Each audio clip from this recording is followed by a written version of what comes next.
Hey everyone, I'm your host Marcus Norman of Gentleman Style Podcast Show. Your boy, your host with the most here on the Gentleman Style Podcast stage. And we are going to do something completely unique. I am going to go to therapy, relationship therapy. We are going to discuss relationships, the hot topic of the hour, everybody's favorite topic. And I am going to actually talk about dating and what it's like. We all have our feelings about the dating and relationships is full of P. Well, let's talk about the P. Let's talk about what we're seeing in the relationship pool. And today, I'm very excited today. I have this man. You know him. You love him. He's a podcast host, serial entrepreneur, husband, father, real estate investor, and my brother. Coming to the Gentleman Style Podcast stage. He's a host of his own podcast on YouTube, Facebook, and you can find him on many more platforms. It's called The Same Difference Podcast, and it is absolutely dope. Him and his co-host, Kamal, Lord P, can't get enough of him. These two are dynamic. It's a great show, great energy, great vibes, and they spotlight Virgin Islands talent, where we come from. Virgin Islands talents, business owners, artists, musicians, government officials, movers and shakers of the industry that generally do not get the shine that they deserve. So very dope podcast. I'm subscribed. His viewers subscribe and they love it. So help me welcome to the stage the incredible Jah-malie Douglas. Yo, what's up? Thanks for having me. I appreciate it. Appreciate you. Thank you for being here. This is going to be a dynamic show. Me on the hot seat. Couldn't wait. Been looking forward to this all week, big bro. But it's about to get hot. It's about to get hot. So, did I miss anything in your introduction? Tell us, tell us about yourself. What is it that made you start the Same Difference Podcast? I want to touch on that. All right, thank you. So that was a great introduction, by the way. Thank you very much. I appreciate it. Absolutely. The Same Difference Podcast was a dream of mine that I had a while ago. I started it with a group, with a Facebook group, because I wanted to start real conversations, right?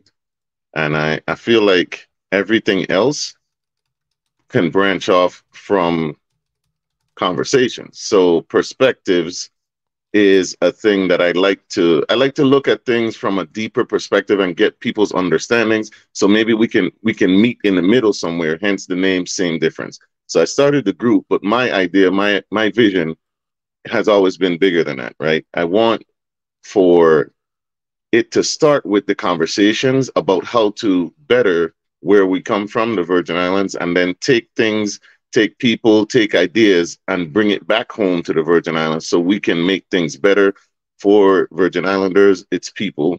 And I really want to showcase the talent and everything that's going on there, because we're little known islands. You know what I'm saying? Like, if you're from there, you understand. If you've ever been called Jamaican or Haitian, that's why. I want to put a spotlight on our tiny island and show the world what we're really about. Absolutely. And again, y'all, it's a super dynamic show. Very unique guests, very unique topics, topics that you may not even think about in your everyday walk, right? And, you know, just like my brother said, it's a small island where we come from, and we're often mixed up and confused with Jamaicans and Crucians. It's kind of racist. It's borderline racist, right? We're almost mixed up with other ethnicities and other people from walks of life, but we're actually different. We're unique in our own right and in our own way. But very unique guests on the show. So thank you for Shana. Thank you for breaking that down, Brick Bro. I am going to shut up. I'm going to shut up and I'm going to go in the hot seat, y'all. We are going to talk about dating and relationships this episode. We're going to talk about what the gentleman has been frustrated. My brother has the unique benefit and the privilege of me venting to him all the time about what I've been experiencing in the dating realm. And some of you all may see some of these similarities. Some of you all may not see some similarities, but I'm going to talk about what I've been experiencing and the reason why I think we're experiencing them in the first place. So Take it away, big All boy. right. So I really appreciate you sitting in the hot seat because I know you're usually the one running the trade. Pause. You're usually the one. You're the conductor. You know what I'm saying? And you lead the interviews and you pose the questions and you're checking comments and commenting. So I appreciate you actually taking a step back on your own show to go ahead and do this. Right. Absolutely. Absolutely. So, with no further ado, first things first. Basically, me and you know what issues you've had, but what would you say is the overarching issue that you've seen and dealt with in your dating experiences? Great question. The overarching issue I've experienced in my dating experience is commonly just people are just kind of like one upping each other, right? It's almost like, what can I get from you, right? We're looking for, what can I get from you? Oh, you got a car, check. You got a house, check. You got this, check. And we're just checking the box, and we're not really looking at the whole person. We're not looking at the heart of the person. And we're just kind of checking off a list of things that maybe our mommies and our daddies taught us about dating and what to look for in a relationship. And so when someone checks that box, we automatically think, oh, that's a good fit. And a lot of times women think I'm a good fit because they see the podcast, they see the real estate, they see I'm an investor, they see all these exciting things about me until they try and get to know the man. And then when they get to know the man, me, they try to get to know me, they realize that this isn't what they want, right? And it all looks good. The grass looks good on the outside, but they realize that what I'm not for them. And I'm quick to tell them I'm not for them. I don't waste a lot of time on that. All right, thank you. So I'm big on accountability, right? So you said kind of what you've seen. However, from your own perspective, trying to be self-aware, right? Do you not have your own list? And is it possible that you can be putting out something to the world and they're seeing that and you're attracting these type of women? I do have a list. I do have a list. I think we all have a list, and I'm putting out the things into the world that I think are positive. I deal with a lot of positivity. So the things that I'm putting out, I don't think it's false. I don't think I'm lying about who I am, right? But there are aspects of me that only my spouse is going to benefit from, right? There are only I think I shouldn't put out, I don't put out all of me. And because I think that is the pleasure and the benefit of my wife and my wife only. The same concept and the same mindset that women say, oh, well, I shouldn't be cooking for no man that's not my husband. Well, if that's your right, that's your prerogative. There are aspects of me that you're not going to get until you marry me. And so I have the right to withhold who I am until you become my wife. And I think that's fair. If you're going to withhold certain aspects of dating, I do it as well. I do it as well. And I put out who I am, but I don't put out I don't put out all of who I am, because I don't think you have that right as my girlfriend. Mm-hmm. I'll give you a great example. There was this young lady that was interested in me, and she was interested in me, and I kind of sensed it from the very beginning. She was interested in me because she saw I have a podcast, she saw I have a YouTube channel, she saw I'm on iTunes, iHeartRadio, all these different things, and she saw that, hey, this guy is doing, and she had her own podcast, she had her own radio station, right? And so she saw someone who was further along than she was. And so she became interested in me. She became infatuated with me.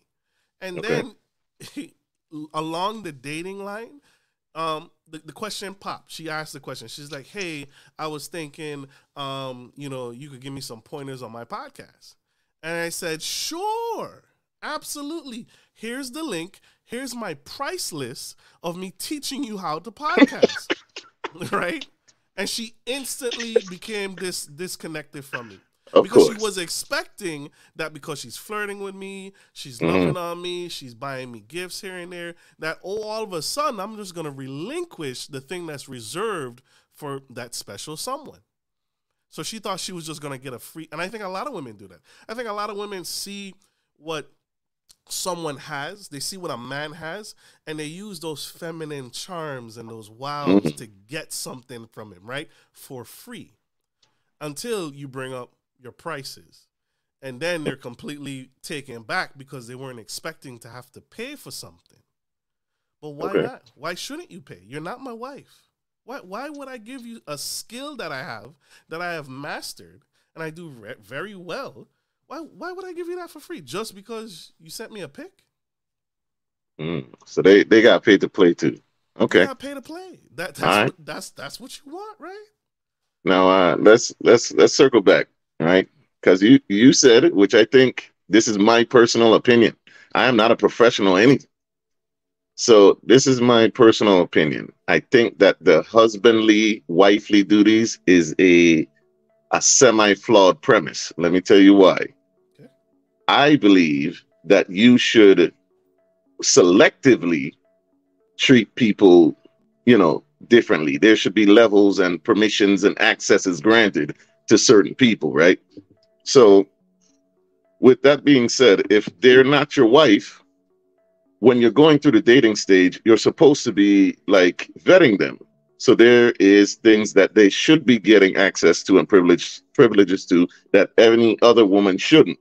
So how is a man or a woman supposed to know the type of person you are if you locked away this particular section of yourself for marriage? Aren't How do I know that I'm going to get that after marriage? So can you touch on that? I absolutely can. That's a great question. And the answer is you don't know. Marriage is the riskiest business to a man. Hmm. Marriage is the riskiest thing. And I have to go off of what you're showing me.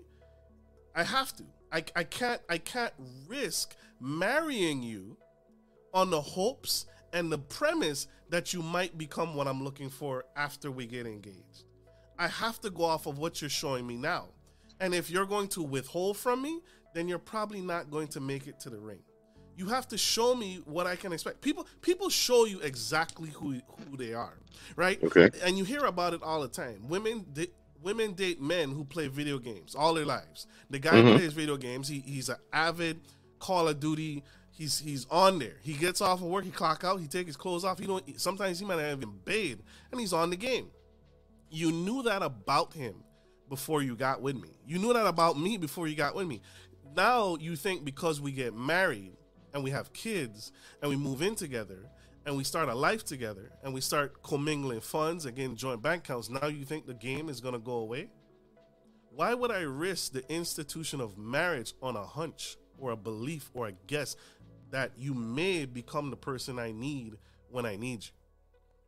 And so men, as a man, I'm not, Hmm. if your premise is you're not going to cook until I marry you, that's Hmm. fine. That's fine. But you're probably not going to get the ring either.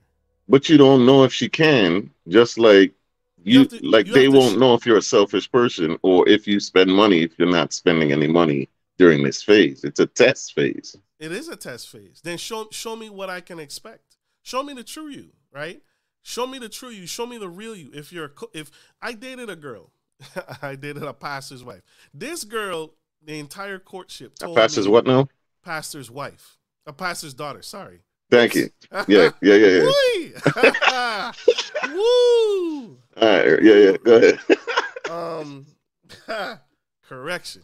Okay. Dated this pastor's daughter, and the entire time throughout the courtship, this girl is telling me, "Oh, when we get married, I'm gonna cook, I'm gonna clean, I'm gonna do all these wifely things."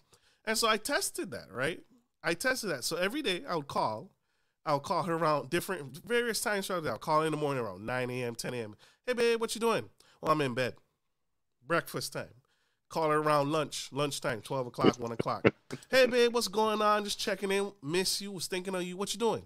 Mhm. Oh, I'm just starting my day. I say, you eat anything? You hungry? You gotta be hungry. It's damn near, dinner, right? And she's like, oh, I just had a slice of toast. And I'm like, okay. So now dinner time comes around. I'm calling, 4 o'clock, 5 o'clock. Hey, what you gonna do for dinner? Oh, where we gonna go? Where you want to eat? So what you're telling me is you're gonna cook and clean when we get married. But what you're showing me right now is you ain't even cooking now. So why would I believe you off of what you're saying? Fair enough. And then risk the institution of marriage where now I'm locked in to you and I can't escape. Mind you, this is the same thing that this young girl was taught this by her mother. The mother entrapped her husband that way. And so the mother teaches that mindset to her daughters. But that's how the mother got her husband. The mother's a stay-at-home wife. She don't work. She hasn't worked in over a decade, right? Okay. And so she teaches her daughters, this is how you get a man. But if you're smart, you'll pay attention to her actions because the wife don't cook, the wife don't clean, the wife don't do shit. The wife is as big as a house. She don't even exercise. I talked to the husband. I had the unique pleasure of sitting out with the husband one day. This man tell me he had to pray to God to change his appetite because he didn't desire his wife sexually, intimately, passionately. I never want to say that prayer. This is a man that's been trapped, and he was entrapped based off of speculation and, I'll cook when we get married. I'll clean when we get married. I'm a go to the gym every day, and I'm going to be fine as hell for you every time. And I'm going to sex you up when you come home. She ain't look nothing like what she promised. And now this man is married to her. So I get where you're coming from. I definitely do.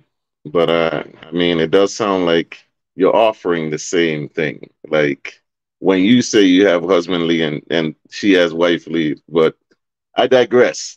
So but I match what I'm saying.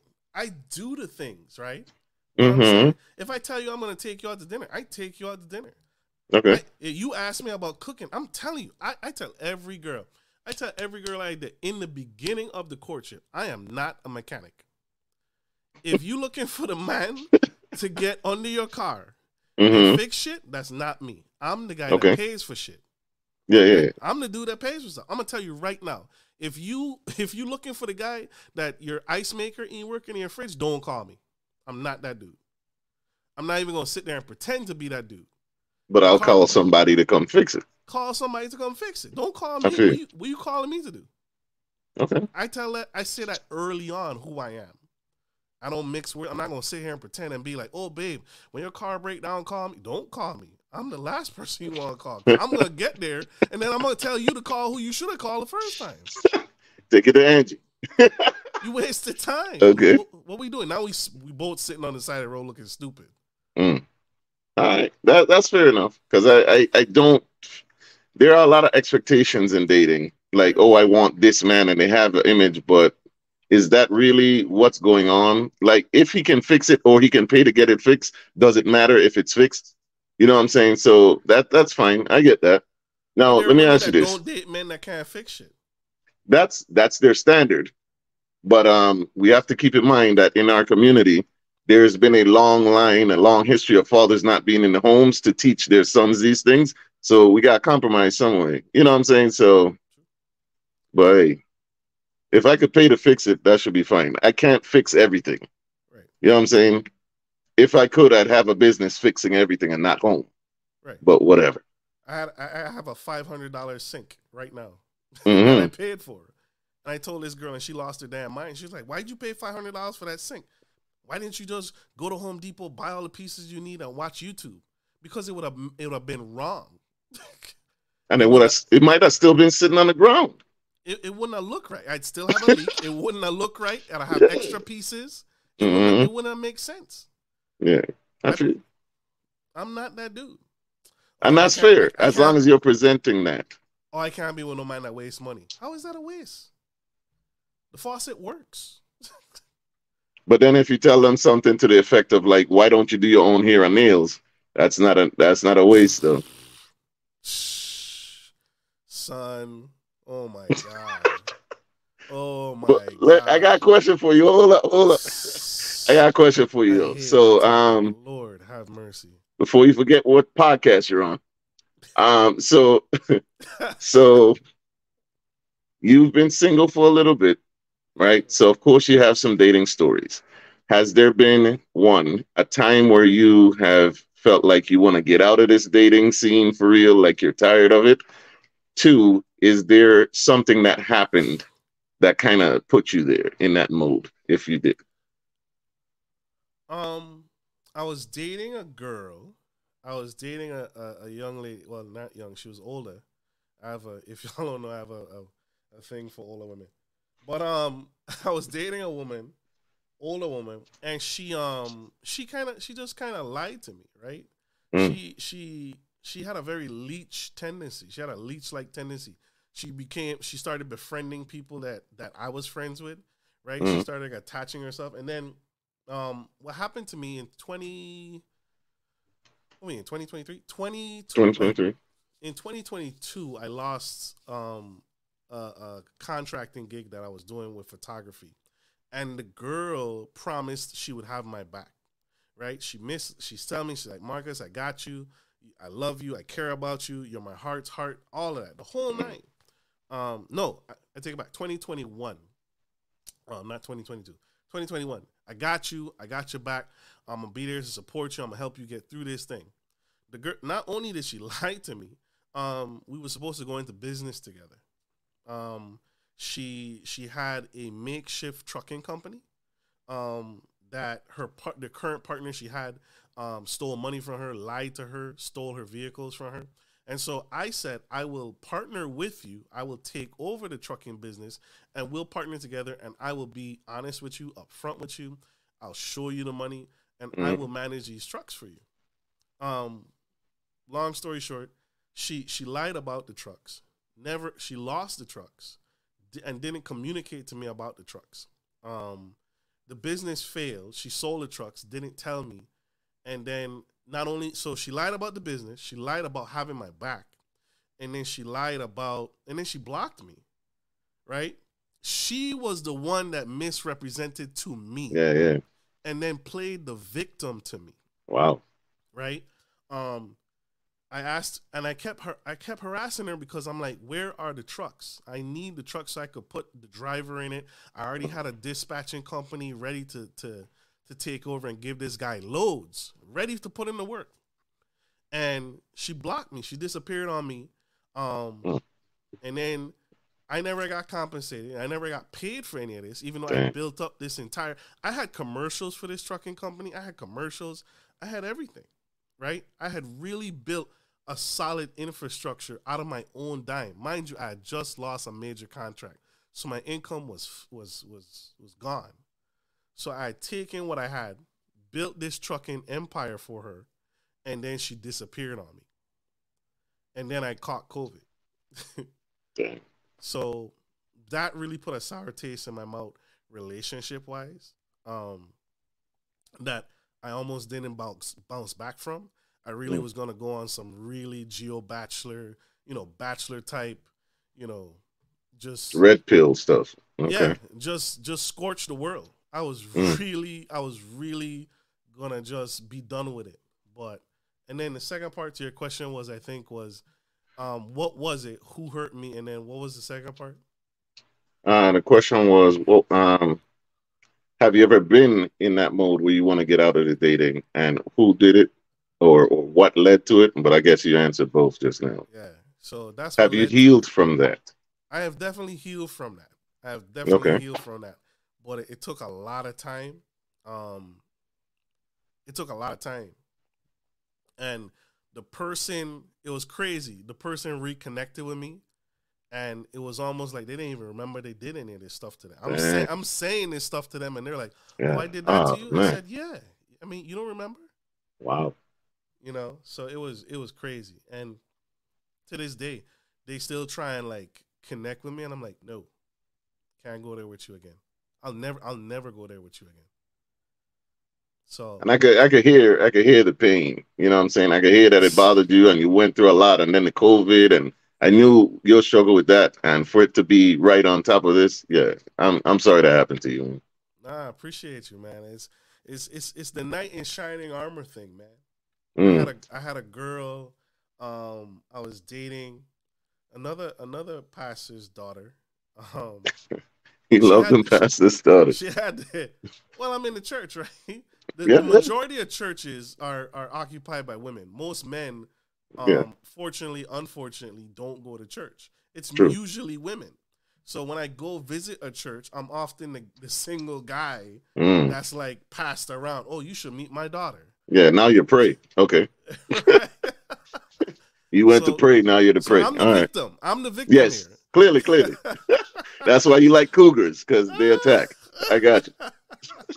So, messing with his pastor's daughter, she gets the BGS surgery, the BGW surgery, where they remove her stomach. She gets her Okay. stomach removed. Okay. So she can't eat, right? She can only have 1 or 2 bites of something. This girl was big. This girl was bigger, right? Mm. Um, but she was still lovable. She had a big heart, everything. And I cared about her. I loved her while she was like that. She gets the surgery, gets in the gym, starts working out, drops a massive ton of weight, starts fitting into outfits, wearing better outfits, better hair. She goes on a trip to Atlanta. She goes on a trip to Atlanta, a church conference to Atlanta, comes back from the trip and breaks up with me. Oof. The guy that's been there the whole time. Yeah, yeah. That happens. Come to find out, and I suspected it. I never asked. I didn't ask. The girl posted, I think like 2 days ago. I don't know why I saw this. She met a guy at the conference, and the dude puts this whole dissertation about how much time they spent together at the conference, how in love they were at the conference, and he knew that they were Getting chest love. pains listening to this. And I'm just like, wow. Wow. So you and me, item, you go to this conference and you feeling yourself. And this guy who didn't know what you were before the surgery falls in love with you. Mm. He could have you. Facts. He could have you. Right? That's and so it's stuff like that, right? It's stuff like that just makes you want to get out the game. But, I bear it and I still believe in love. I still believe in relationships, but it's not just men doing dirt out here, right? And that's what I was gonna say, because I'm glad we did this, because too often we get heaped, we get pooped on, and it seems like men are the only one out here doing wrong and doing dirt. It happens to both of us, and we both sides have to heal from it before, like, we got to go through things, man, because on the other side of those things is growth, it's new life. For sure. So I'm glad we're doing this. For sure. Yeah, this was needed. This is the gentleman goes to therapy, y'all. The gentleman I got one more question. I don't know how much time we got, but I got one more question for you, sir. All right. So I don't know if your viewers know, but I know. The man is a hustler, right? He could sell gravel to the ground. You hear me?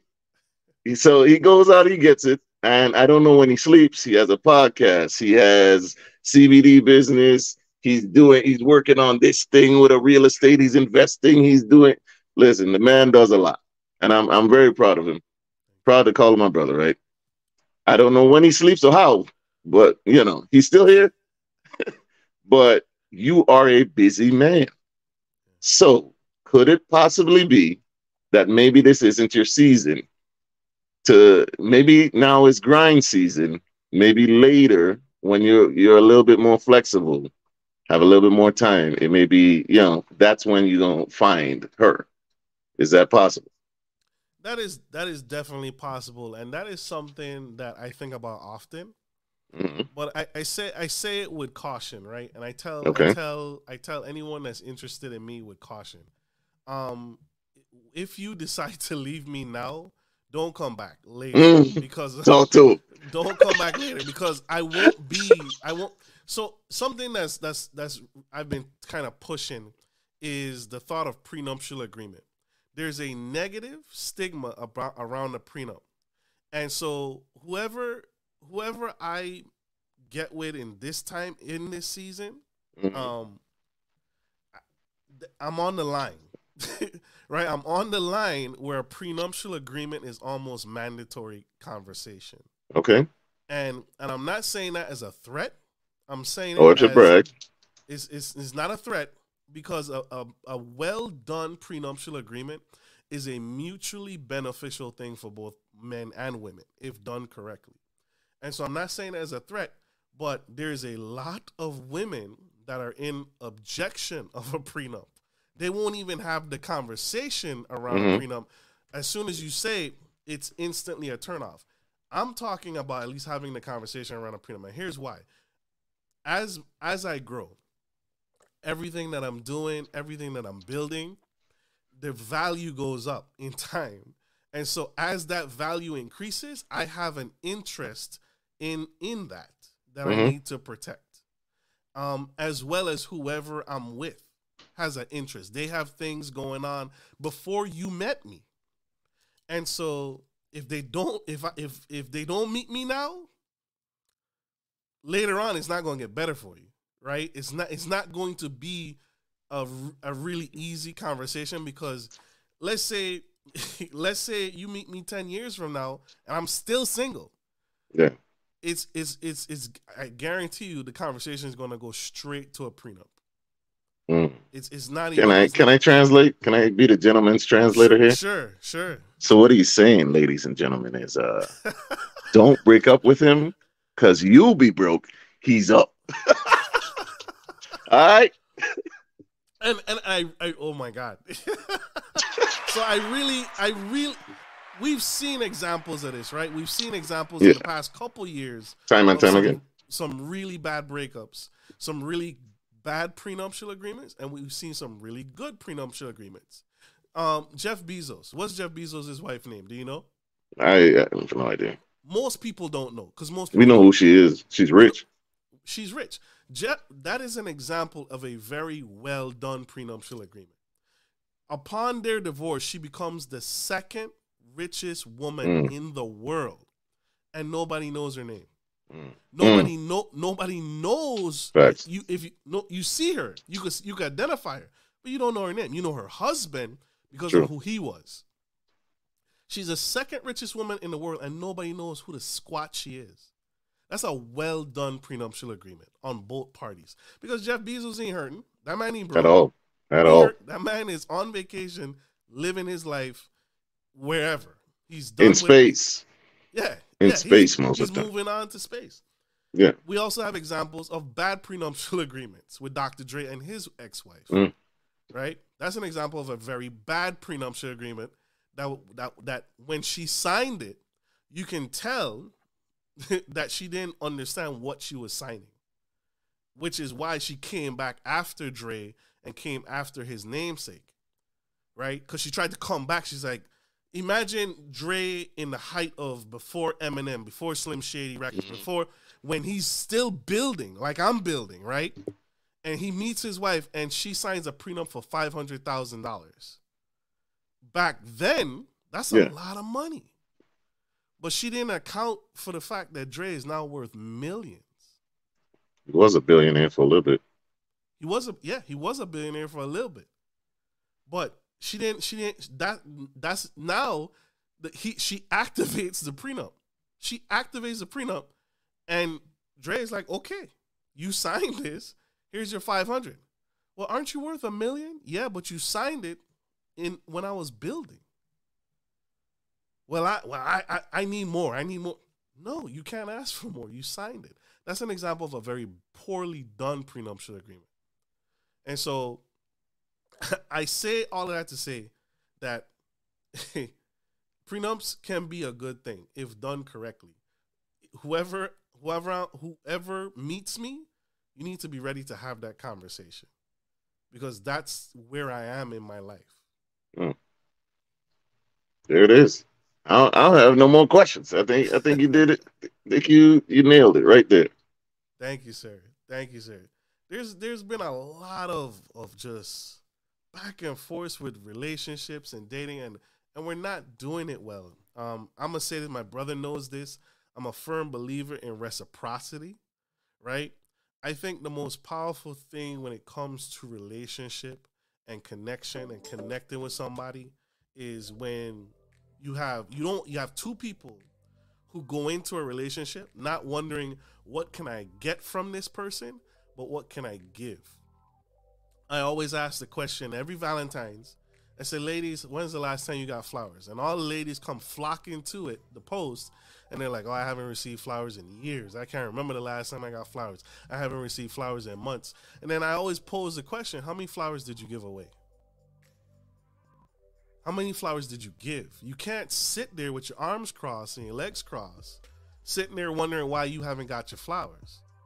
And you haven't done anything for anyone. You haven't given to anyone. How many flowers have you given? And if the answer is 0, you can't be mad that you received 0. You received what you gave. And so if you have two people that go into a relationship giving, you'll never pour from an empty cup. I think that's a better relationship. I think that's a better marriage overall. And I think that's how you get to forever. That's how you get to the 30-year, the 40-year marriage. And that's how you get there. Any relationship advice, bro? I've been this hot seat has been hot, and I'm like, I just spilled some tea on some relationship experiences I had. But any relationship advice that you want to give? How do I follow that act? Well, to kind of go off of what you said, the same way you open your hands to receive, you should open your hearts as well. You should open your hands to receive, open your hands to give, open your hearts to receive and to give. That's what I would like to say, because we are in an era of selfishness. Like everything is me, microwave and quick and fast. And I think we all just need to take some time to slow down, listen to your partners, actually listen. I think we say that communication is the key, but you need two people to equally communicate and listen for it to be effective. I could communicate all day. If you're not listening to me, I might as well be talking to a wall, right? So just listen to your partners, be selfless, be considerate, and do your best every single day. What people won't tell you is that a relationship is work. They require work and effort, and you have to put in the time and effort if you want to go the distance. That's all I got. Facts. Mic drop. Yo. That's all we got, y'all. This has been an epic, emotional. Dang, Jamal, you took me down a emotion that I didn't think I would go down again, man. That brought back some pain there, but it was good. It was good therapy. I put my glasses on. Good therapy, y'all. I hope this message helps y'all. If you have any questions or comments, leave some feedback in the comment sections or hit us up if you need connections to Jah-malie and hit his podcast. Let's put this back up on the big screen. It's called The Same Difference Podcast. Dope conversations with dope Virgin Islands doing dope things, doing incredible things. And so I have nothing else for you guys. Love you guys. This is Marcus Norman, your favorite host of the Gentleman Style Podcast. And your boy, Jah, my big brother, killing the game, giving me some therapy, giving some counseling advice, some words of wisdom from the oldest to the youngest, and passing it forward, passing it on. I love you guys. I hope this was helpful. Like I always end every show, take care of your friends, take care of your family, and always, always take care of business. This is Marcus Norman, your favorite gentleman, and Jah from the Same Distance Podcast. Signing off. Love you guys. Bye.